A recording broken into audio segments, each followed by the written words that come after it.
I'm not questioning that the Federal Reserve actually is acting in the right way. In fact, many times it made a mistake. In fact, the Great Depression was caused more by the acts of the Federal Reserve after the crash. I think that rather than them planning to do it, I think it's rather they saw it happening and they didn't do nothing. See, if you said that, I could maybe see that as viable. Now we're actually going to start looking at the work of Maslow. Can you explain the... Sure. Maslow believed that people are motivated by needs that remain unsatisfied. Yeah. Motivation is the result of unsatisfaction. Yeah. Certain lower needs have to be satisfied in order for higher needs to be recognized as unfulfilled. Yeah. Basically, at this stage, a human being should be able to experience things vividly and fully.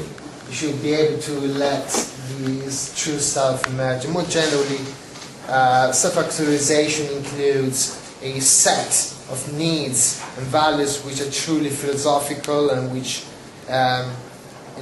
should enable an individual to fulfill the inner self and reach a sort of equilibrium and a peaceful state of mind. Models and theories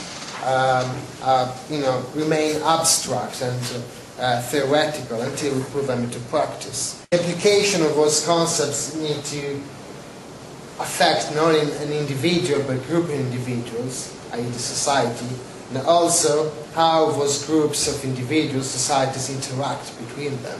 How do groups of different people interact through commerce, selling goods, services? I believe that we can remodel the pyramid, take into account both social and economic dimensions. As I said, I find no evidence that this has been done before. I did research on Science Direct, found nothing. We're going to adjust this model for economic cycles and for GDP. I'm going to be using GDP as a proxy for disposable income.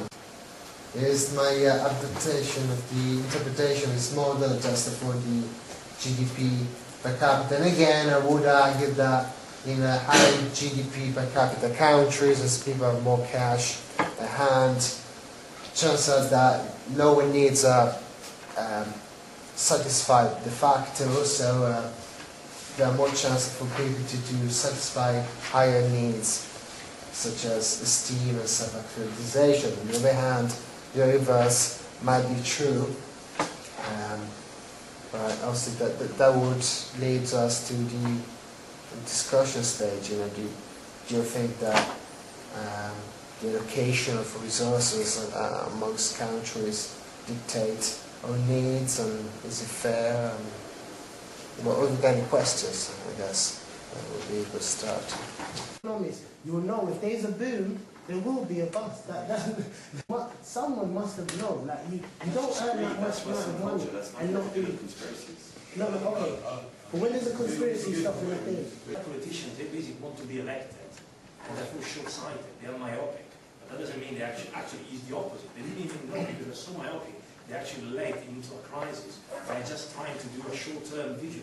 But they didn't want the crisis. It's just they were trying to. They didn't want the party to end. They wanted to continue and didn't think it.